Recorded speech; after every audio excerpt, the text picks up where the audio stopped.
Hello everyone, आज मैं आपको YouTube चैनल के माध्यम से सारणिक आपको समझाऊंगा। मैथ का एक टॉपिक है, बहुत इंपॉर्टेंट टॉपिक है सारणिक, और इसके क्वेश्चन पूछे भी जाते हैं जिसको डिटर्मिनेंट्स भी कहते हैं, और हर साल एग्ज़ाम में आते हैं बोर्ड के।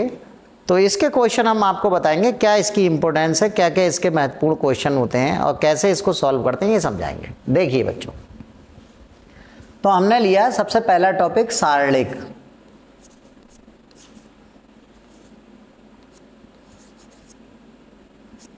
क्या है ये सारणिक? देखो, सारणिक की सबसे मेन बात ये होती है कि जब हम सारणिक को लिखते हैं तो हमेशा ये वाले ब्रैकेट का यूज करते हैं। इंपॉर्टेंट बात है, ब्रैकेट को ऐसे घुमाते नहीं है, इधर सीधा ब्रैकेट लगाते हैं बिल्कुल। दूसरी चीज, इसका ऑर्डर, इसका जो ऑर्डर होता है वो हमेशा किस तरीके से होगा, देखते रहिए।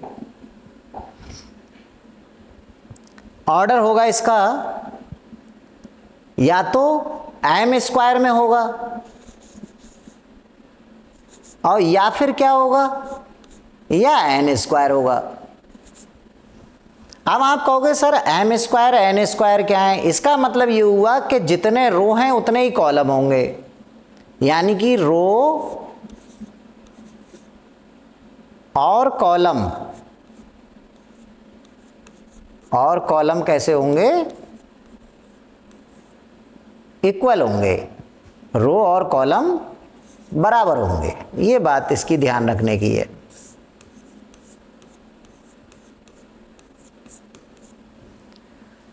जब रो और कॉलम बराबर होंगे तो ऑर्डर कैसे लिखा जाएगा? ऑर्डर लिखा जाएगा, ऑर्डर का फार्मूला होता है रो गुणा कॉलम। अब मैंने आपसे कहा जितने रो हैं उतने ही कॉलम है। अब मान लो रो 2 हैं और कॉलम भी 2 ही हैं, तो 2 का स्क्वायर नहीं हुआ। अगर मैं आपसे कहूं रो एम है, कॉलम भी एम है, तो एम का स्क्वायर नहीं हो गया। अगर मैं आपसे कहूं रो एन है, कॉलम भी एन है, तो एन का स्क्वायर नहीं हो गया। इसका मतलब क्या हुआ? क्यों ऐसा हो रहा है? ऐसा इसलिए हो रहा है क्योंकि रो और कॉलम बराबर हैं। जब बराबर हैं तो आप क्या करोगे? दोनों डिजिट एक सी लिखोगे। अगर रो 3 होंगे तो यहाँ 3 लिखोगे, कॉलम 3 होंगे तो फिर से 3 लिखोगे, तो 3 3 9 हो गए। अगर आप रो 4 हैं, कॉलम भी 4 हैं, तो दोनों 4 4 लिखोगे तो 4 का स्क्वायर हो गया, या 16। तो इस तरह से ये एम स्क्वायर या फिर एन स्क्वायर या कुछ भी एक्स स्क्वायर जो भी आएगा वो सब बराबर आएगा। एक तो ये बात होती है सारणिक में रो और कॉलम बराबर होते हैं।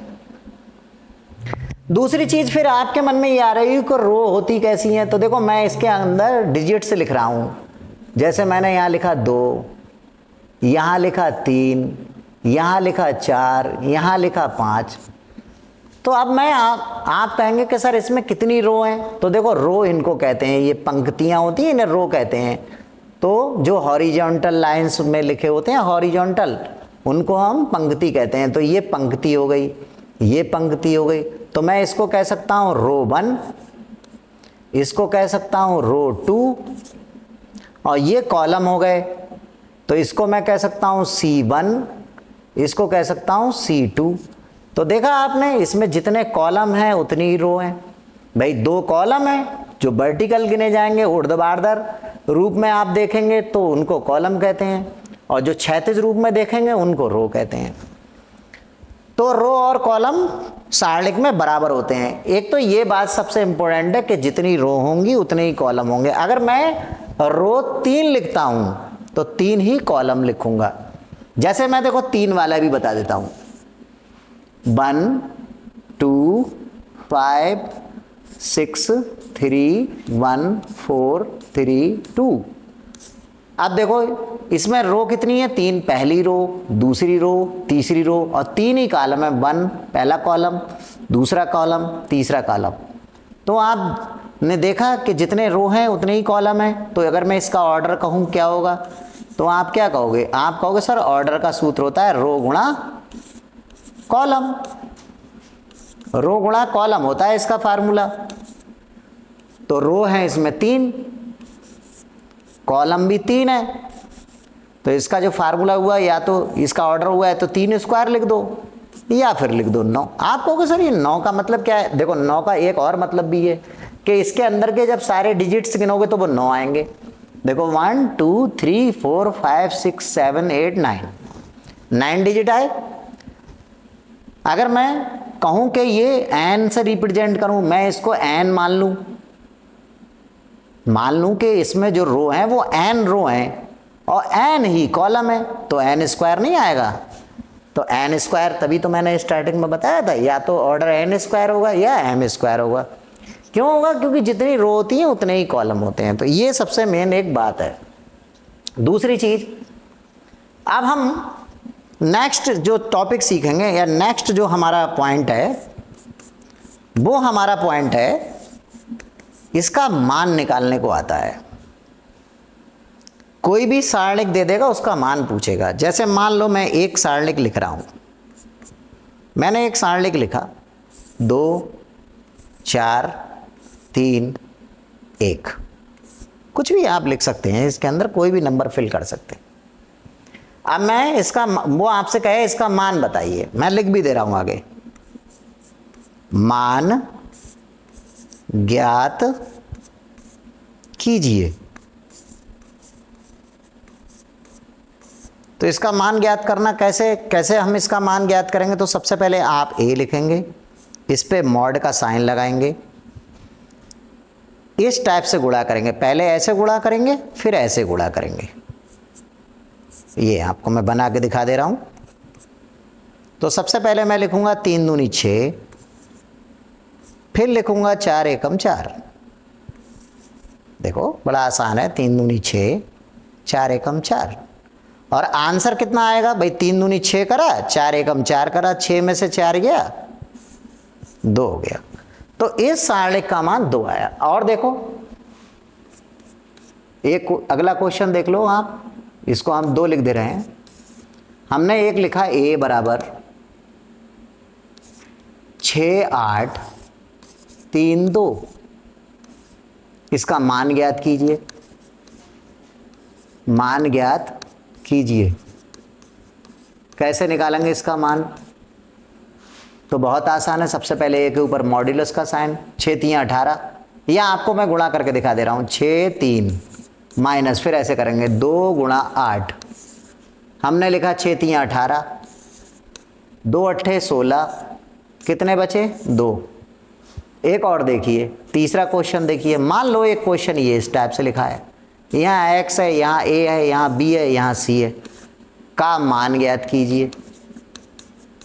मान ज्ञात कीजिए, ये मान लो उसने पूछ लिया। कैसे निकालेंगे? मॉड का साइन, एक्स भी तिरछी गुणा करेंगे, या बी एक्स माइनस बीच में आएगा ए सी। एक चीज ध्यान रखने की, जब हम इस टाइप, जब हम पहले इस वाले की मल्टीप्लाई करते हैं, जो पहले कॉलम में पहली रो में पहला होता है, पहले कॉलम में पहली रो में जो पहला है उसकी गुणा पहले करते हैं, तो 6 3 18। फिर दूसरे कॉलम में, पहली कॉलम में दूसरी, जो पहला कॉलम है वो दूसरा कॉलम है, उसकी पहली रो की जो डिजिट्स है उसकी गुणा इसमें करते हैं। और बीच में हमेशा माइनस लगाते हैं, बीच में कभी प्लस नहीं लगाते। आप यहाँ सोचें प्लस लगा दें, गुणा लगा दें, नहीं, माइनस आएगा। तो इस तरह से ये मैंने आपको मान बताया। देखो अब आप कहोगे सर इसमें क्या इंपॉर्टेंट था? देखो ये इंपॉर्टेंट था। सबसे पहला इंपॉर्टेंट बात कि सारणिक को रिप्रेजेंट करने के लिए हमेशा ये जो सीधे ब्रैकेट है, ये सीधे जो वर्टिकल लाइन्स हैं, ये ऐसे और ऐसे, इनसे रिप्रेजेंट करते हैं। ये वाला ब्रैकेट कभी यूज नहीं करते। ये ब्रैकेट, इस ब्रैकेट का यूज सारणिक में नहीं होता है। इंपॉर्टेंट बात है ये, क्योंकि इसका यूज मैट्रिक्स में होता है, वो हम बाद में समझाएंगे। तो सारणिक में तो देखो ये काम की बात है कि ऐसे घुमा के ब्रैकेट नहीं लगाते। दूसरी बात, जितने इसमें रो होते हैं उतने ही कॉलम होते हैं। अगर रो 2 होंगे तो 2 ही कॉलम होंगे, रो 4 होंगे तो 4 कॉलम होंगे, बराबर नहीं होंगे। इसीलिए इसके ऑर्डर को क्या, इसका जो ऑर्डर होता है वो हमेशा स्क्वायर की टर्म में आता है। कैसे? ऑर्डर लिखने का सूत्र क्या होता है, रो और कॉलम। अब मैं आपसे कहूँ रो 2 हैं, कॉलम भी 2 हैं, तो 2 का मल्टीप्लाई करोगे आप तो 4 आएगा, या फिर 2 का स्क्वायर के रूप में लिख सकते हो। अगर मैं आपसे कहूँ m रो है m कॉलम है तो m स्क्वायर की फॉर्म में आएगा। अगर मैं आपसे कहूँ n रो है n कॉलम है तो n स्क्वायर के रूप में आएगा। फिर मैंने आपको करके भी दिखाया, देखो इसमें देखो 3 रो हैं, एक रो, दूसरी रो और तीसरी रो, और 3 ही कॉलम है। तो ऑर्डर लिखने का क्या तरीका होता है, रो गुणा कॉलम। रो 3 है और 3 ही कॉलम है, तो इसका ऑर्डर क्या हो गया, 3 का स्क्वायर, 3 का स्क्वायर का मतलब 9।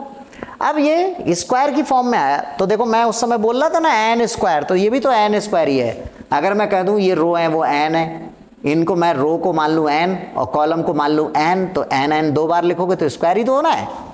फिर मैंने आपको अगली इंपॉर्टेंट चीज ये बताई, नेक्स्ट पॉइंट में मैंने ये बताया कि मान कैसे निकाला जाता है। कोई भी सारणिक दे रखी है तो उसका मान कैसे निकाला। अच्छा, अभी जो मैंने मान निकालना सिखाया है वो 4 वाले का सिखाया है, जिसमें 4 डिजिट्स होती हैं अंदर। तो अब सबसे पहले ऐसे गुणा करते हैं, 3 दूनी 6 और 4 एकम 4। फिर ये वाला भी 4 का सिखाया, 6 3 18, 2 8 16। ऐसे ही अगर मान लो ये अंगणित के रूप में ना हो, माने डिजिट्स के रूप में ना हो और एल्जेब्रिक फंक्शन के रूप में हो, तो एल्जेब्रिक फंक्शन में कैसे करेंगे, bx और ac। अब मैं आपको उन सारणिक का मान निकालना बताऊंगा जिनके अंदर 9 डिजिट्स होती हैं। जैसे देखिए मैंने एक सारणिक लिखा, मैंने लिखा 2 3 5 2 4 1 2 3 5, कुछ भी लिख सकते हो। अब मैं तो ऐसे ही लिख रहा हूं, आप कुछ भी लिख सकते हो। अब मुझे इसका मान ज्ञात करना है। आगे लिखा भी है क्वेश्चन में, मान ज्ञात कीजिए। मान ज्ञात कीजिए, कैसे मान निकलेगा इसका, कैसे निकालें इसका मान। तो सबसे पहले a के ऊपर आप मॉड लगाएंगे, और ये जो डिजिट्स देख रहे हैं आप, अब आप कहोगे सर ये डिजिट्स को क्या इसकी पहचान है। तो देखो इसकी पहचान ये है कि पहली रो की और पहले कॉलम का पहला डिजिट है। देखो पहली रो में पड़ा है, पहले ही कॉलम में पड़ा है, तो ये वाला डिजिट्स आएगा सबसे पहले, आ गया। अब उसके बाद इनका यूज नहीं करेंगे हम, यानी कि इस 2 का यूज होते ही जैसे ही मैंने ये 2 उतारा, तो ये जो पूरी लाइन है इसका यूज नहीं होगा अब, और ना इसका यूज होगा। माने रो का भी इस वाली रो का यूज नहीं करेंगे, और इस वाले कॉलम का भी यूज नहीं करेंगे। फिर किसका यूज करेंगे, फिर इनका यूज करेंगे। फिर जिनका यूज करेंगे वो यही तो अक्षर बचे। फिर से देखो ये वाला 2 उतारा, इस 2 को उतारने के बाद ये वाली जो लाइन है इसका यूज नहीं करेंगे, इस वाली लाइन का यूज भी नहीं करेंगे। तो जो डिजिट्स हमारे पास बची उनको हम लिख लेते हैं।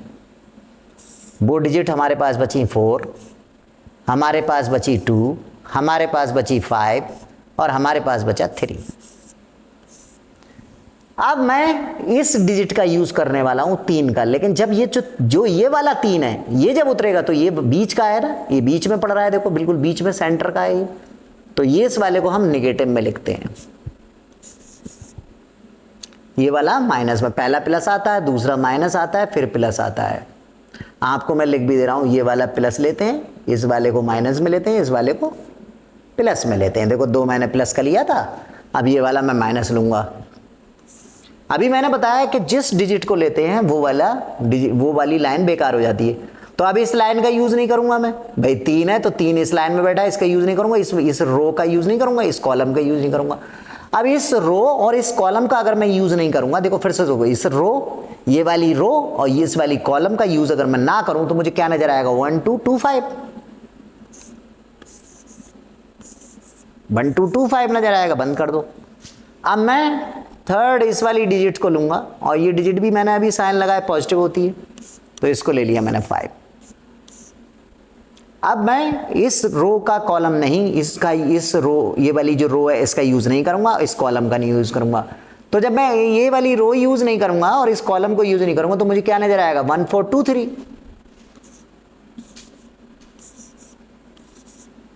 अब मैं इसे सिंप्लीफाई करूंगा, बराबर के इक्वल साइन के नीचे इक्वल साइन लगाऊंगा, 2 ऐसे ही लिखूंगा, ब्रैकेट का यूज करूंगा, ऐसे मल्टीप्लाई करूंगा, 5 चौक 20। अभी जो मैंने किया था इससे पहले वाली वीडियो में, 3 दूनी 6, फिर मैं 3 लिखूंगा, 5 एकम 5, 2 दूनी 4, फिर मैं 5 लिखूंगा, 3 एकम 3 मल्टीप्लाई ऐसे 3 एकम 3, 2 चौक 8, ये मेरे पास 2 ऐसे ही आ गया, ये बचा मेरे पास 20 में से 6 गया 14, ये मेरे पास बचा 1, ये मेरे पास कितना बचा, आप देखो 8 में से 3 गया बचा 5, लेकिन काय का बचेगा, माइनस का।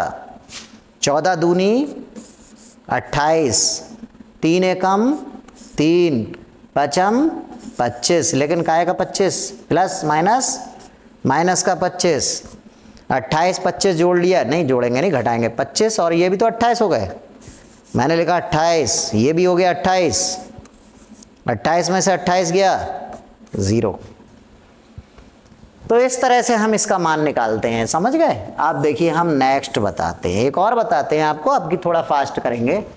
इसको हमने ए नाम दिया था, आपकी हम अगले क्वेश्चन को नाम दे देते हैं बी से, बी से रिप्रेजेंट करेंगे। इसको ए से कर दिया, उसको बी से रिप्रेजेंट कर दे रहे हैं। हमने लिखा 2 3, अब की हम साइन भी बदल रहे हैं, डिजिट्स में कुछ अपनी तरफ से साइन ले रहे हैं, क्योंकि जरूरी थोड़ी ना सारी डिजिट्स प्लस की हो, कुछ डिजिट्स माइनस की भी हो सकती हैं।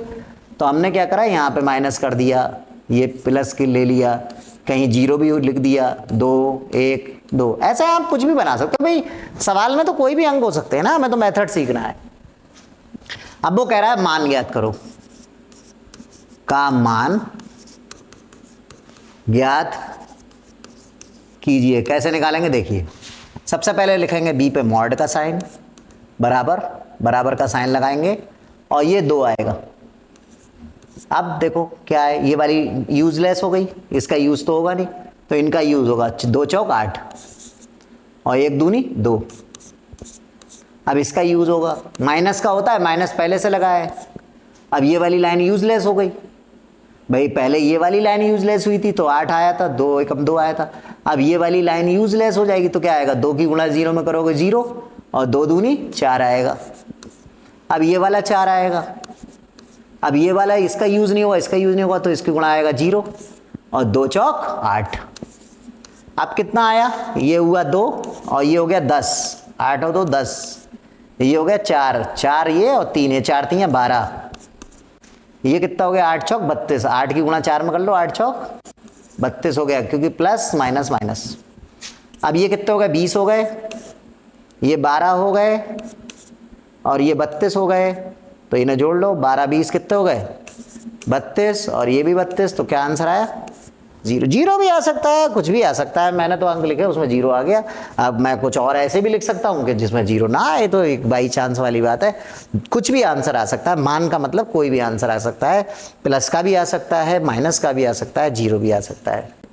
देखिए मैंने एक क्वेश्चन लिखा, a इक्वल टू माइनस के 2 4 5 3 1 9 1 2 4, इसका मान बताना है, का मान ज्ञात कीजिए, मान ज्ञात कीजिए। कैसे निकालेंगे, मान निकालने के लिए मैंने सबसे पहले बताया मॉड का साइन लगाएं, जो पहली डिजिट होती है उसको लिखा जाता है, उसके बाद ये वाली डिजिट्स का यूज नहीं करते हैं, ये रो और ये कॉलम यूजलेस हो जाते हैं, तो बचा 1 3 2 4। तो सबसे पहले उतारेंगे 1 3 2 4, नेक्स्ट 4 लेते हैं और जो बीच वाली डिजिट होती है वो माइनस में आती है, ये वाली जो अंक है वो माइनस में आता है। अब हम क्या करेंगे, इसका यूज नहीं करेंगे, इसका यूज नहीं करेंगे, तो क्या आएगा 9 3 1 4 आएगा। इसके बाद हम 5 लेंगे और 5 इस वाली रो का यूज नहीं करेंगे, इस कॉलम का यूज नहीं करेंगे, तो आएगा 9 1 1 2 9 1 1 2। भाई इसका यूज नहीं करोगे, इसका यूज नहीं करोगे तो क्या नजर आएगा आपको, आपको जो दिखेंगे उन्हीं को तो उतारोगे, तो 9 दिखेगा, 1 दिखेगा, 1 दिखेगा, 2 दिखेगा, उतार लिए। ऐसे ही 2 का यूज नहीं, 2 जब हमने 2 लिया तो इसका यूज नहीं करेंगे, इसका नहीं, तो हमें क्या दिखाया 1 3 2 4 दिख रहा था, 4 का यूज़ किया तो इसका यूज़ नहीं होगा, इसका यूज़ नहीं होगा, तो आएगा 9314, 9314। अब कैसे सॉल्व करें देखो, बराबर के नीचे बराबर, माइनस का 2 मल्टीप्लाई करेंगे, 4 एकम 4 माइनस 3 दूनी 6, फिर माइनस का 4, 9 चौक 36, 1 तियां 3, 5, 9 दूनी 18, 1 एकम 1, कितना बचा, ये 2 ऐसे ही रहा, यहाँ पे कितना बचा देखो, 5 बचा, वो 2 बचा, 6 में से 4 गया, 2 बचा, 2 बचा। उसके बाद हमारे पास ये वाला 4, ये बचा 33, 33 बचा, 36 में से 3 गया, फिर इसके बाद ये वाला प्लस का साइन, प्लस का साइन लेंगे, प्लस का साइन आएगा तो देखो ये वाला प्लस उतारा, प्लस का 5, ये बचे 17। अब क्या करें, इनका आप मल्टीप्लाई करोगे तो ये हो जाएंगे 2 दूनी 4, कितने हो जाएंगे 4, 4 हो गए, ये भी माइनस है, ये भी माइनस है, प्लस हो गया। 4 का मल्टीप्लाई करेंगे, 4 तियां 12, 4 तियां 12 और 1 13, और ये माइनस ऐसे ही लगा देंगे। फिर अगले में 17 की गुणा करेंगे, 17 पंजे 85, तो यहाँ 85 लिख देंगे, 85। अब ये वाला पॉजिटिव है, ये भी पॉजिटिव है, ये नेगेटिव है, तो इनको जोड़ेंगे तो ये हो जाएंगे 5 और ये 4, तो 89 हो जाएंगे, 89 हो गए, और ये 132। अब 132 में से 89 घटाएंगे, देखो यहाँ पे घटा के दिखा रहे हैं, 132 माइनस 89, 12 में से 9 गए तो बचे 3, यहाँ बचे 12, 12 में से 8 गए तो बचे 4, तो ये आपका आया 43 आंसर। कितना आया 43। अब चूंकि ये नेगेटिव नंबर है तो आंसर भी नेगेटिव में आएगा, क्योंकि बड़ा वाला नेगेटिव है।